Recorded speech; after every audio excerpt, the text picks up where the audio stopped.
Hi friends, how are you all? Today is 12th of June. In my place it is 1:49 p.m. I am going to continue the story, The Big Wave by Pearl Buck. We have seen in our last chapter that Kino and Jia both are very much anxious about different things. Jia is mainly very much anxious about the ocean, and Kino is also anxious about the volcano, which is far away from his place, but still it is visible from the top of the mountain. So now we will progress and see what happens in the story. When he came into the house, he took even these off. No one wore shoes in the house. That was how the floors kept so clean. We must learn to live with danger, he now said to Kino. Do you mean the ocean and the volcano cannot hurt us if we are not afraid? Kino asked. No, his father replied. I did not say that. Ocean is there and volcano is there. It is true that on any day ocean may rise into storm and volcano may burst into flame. We must accept this fact, but without fear. We must say, someday I shall die, and does it matter whether it is by ocean or volcano, or whether I grow old and weak? I don't want to think about such things, Kino said. It is right for you not to think about them, his father said. Then do not be afraid. When you are afraid, you are thinking about them all the time. Enjoy life and do not fear death. That is the way of a good Japanese. There was much in life to enjoy. Kino had a good time every day. In the winter, he went to school in the fishing village, and he and Jia shared a seat. They studied reading and arithmetic and all the things that other children learn in school. But in the summer, Kino had to work hard on the farm, for his father needed help. Even Setsu and the mother helped when the rice seedlings had to be planted in the flooded fields on the terraces, and they helped too when the grain was ripe and had to be cut into sheaves and threshed. On those days, Kino could not run down the mountainside to find Jia. When the day was over, he was so tired he fell asleep over his supper. But there were other days when Jia also was too busy to play. Word came in from the fishermen up the coast that a school of fish was passing through the channels, and then every fishing boat made haste to sail out of the bays and inlets into the main currents of the sea. Early in the morning, sometimes so early that the light was still that of the setting moon, Jia and his father sailed their boat out across the silvery sea to let down their nets at dawn. If they were lucky, the nets came up so heavy with fish that it took all their strength to haul them up, and soon the bottom of the boat was flashing and sparkling with the wriggling fish. Sometimes, if it were not seed time or harvest, Kino went with Jia and his father. It was an exciting thing to get up in the night and dress himself in his warm padded jacket tied around his waist. Even in summer, the wind was cool over the sea at dawn. However, early he got up. His mother always got up too and gave him a bowl of hot rice soup and some bean curd and hot tea before he started. Then she packed his lunch in a clean little wooden box, cold rice and fish and a bit of radish pickle. Down the stone steps of the mountain path, Kino ran straight to the narrow dock where the fishing boats bobbed up and down on the tide. Jia and his father were already there, and in a few minutes the boat was nosing its way between the rocks out to the open sea. Sail set and filling with the wind, they sped straight into the dawn-lit sky. Kino crouched down on the floor behind the bow and felt his heart rise with joy and excitement. The shore fell far behind them, and the boat took on the deep swell of the ocean. Soon they came to a whole fleet of fishing boats, and then together they flew after the schools of fish. It was like being a bird in a flock flying into the sky. How exciting it was too to pull up the fish. At such times Kino felt Jia was more lucky than he. Fish harvest was much easier than rice harvest. I wish my father were a fisherman, he would tell Jia. It is stupid to plow and plant and cut the sheaves when I could just come out like this and reap fish from the sea. Jia shook his head. But when the storms come, you wish yourself back upon the earth, he said. Then he laughed. How would fish taste without rice? Think of eating only fish. We need both farmers and fishermen, Jia's father said. On days when the sky was bright and the winds mild, the ocean lay so calm and blue that it was hard to be believing that it could be cruel and angry. Yet even Kino never quite forgot that under the warm blue surface the water was cold and green. When the sun shone, the deep water was still, but when the deep water moved and heaved and stirred, then Kino was glad that his father was a farmer and not a fisherman. And yet, one day, it was the earth that brought the big wave. Deep under the deepest part of the ocean, miles under the steel green waters, fires raged in the heart of the earth. The icy cold of the water could not chill those fires. Rocks were melted and boiled under the crust of the ocean's bed, under the weight of the water, but they could not break through. At last the stream grew so strong that it forced its way through to the mouth of the volcano. That day, as he helped his father plant turnips, Kino saw the sky overcast halfway to the zenith. Look, father, he cried, the volcano is burning again.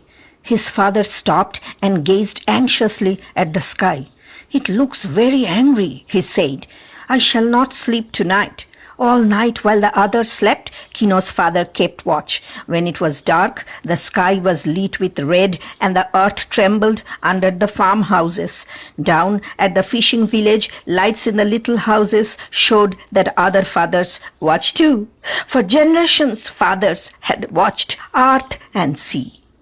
Morning came, a strange, fiery dawn.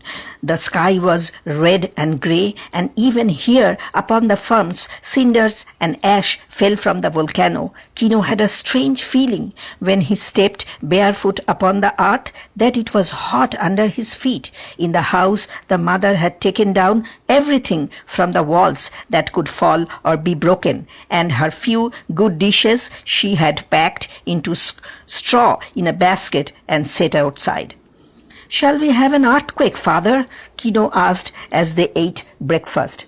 I can tell, my son, his father replied. Earth and sea are struggling together against the fires inside the earth. No fishing boats set sail that hot summer morning. There was no wind. The sea lay dead and calm, as though oil had been poured upon the waters. It was a purple grey, suave and beautiful, but when Kino looked at it, he felt afraid. Why is the sea such a color? He asked. Sea mirrored sky, his father replied. Sea and earth and sky, if they work together against man, it will be dangerous indeed for us. Where are the gods at such a time? Kino asked. Will they not be mindful of us? There are times when the gods leave man to take care of himself, his father replied. They test us to see how able we are to save ourselves. And if we are not able? Kino asked. We must be able, his father replied. Fear alone makes man weak. If you are afraid, your hands unable, and your hands become trembling, your feet falter, and your brain cannot tell hands and feet what to do. No one stirred from home that day. Kino's father sat at the door watching the sky and the oily sea, and Kino stayed near him. He did not know what Jia was doing, but he imagined that Jia too stayed by his father. So the hours passed until noon. At noon his father pointed down the mountainside. Look at old gentleman's castle, he said.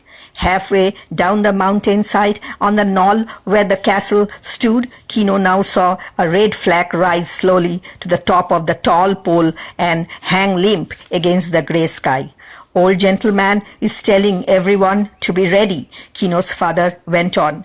Twice have I seen that flag go up, both times before you were born.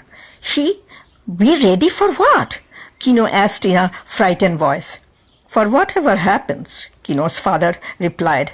At 2 o'clock, the sky began to grow black. The air was as hot as though a forest fire was burning, but there was no sign of such a fire. The glow of the volcano glared over the mountain top, blood red against the black. A deep-toned bell tolled over the hills. What is that bell? Kino asked his father. I never heard it before. It rang twice before you were born, his father replied. It is the bell in the temple inside the walls of old gentleman's castle. He is calling the people to come up out of the village and shelter within his walls. Will they come? Kino asked. Not all of them, his father replied. Parents will try to make their children go, but the children will not want to leave their parents. Mother will not want to leave fathers, and the fathers will stay by their boats. But some will want to be sure of life.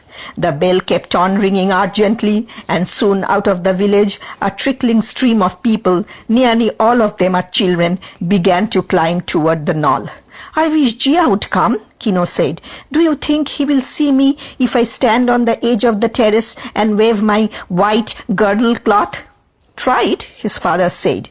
Come with me, Kino begged. So Kino and his father stood on the edge of the terrace and waved. Kino took off the shirt of white cloth from about his waist that he wore instead of a belt, and he waved it, holding it in both hands high above his head. Far down the hill, Jia saw the two figures and the waving strip of white against the dark sky. He was crying as he climbed and trying not to cry. He had not wanted to leave his father, but because he was the youngest one, his older brother and his father and mother had all told him that he must go up the mountain. We must divide ourselves, Jia's father said. If the ocean yields to the fires, you must leave after us. I don't want to leave alone, Jia said.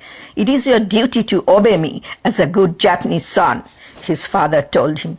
Jia had run out of the house crying. Now when he saw Kino, he decided that he would go there instead of to the castle, and he began to hurry up the hill to the farm. Next to his own family, he loved Kino's strong father and kind mother. He had no sister of his own, and he thought Setsu was the prettiest girl he had ever seen. Kino's father put out his hand to help Jia up the stone wall, and Kino was just about to shout out his welcome when suddenly a hurricane wind broke out of the ocean. Kino and Jia clung together and wrapped their arms about the father's waist. Look, look, what is that? Kino screamed.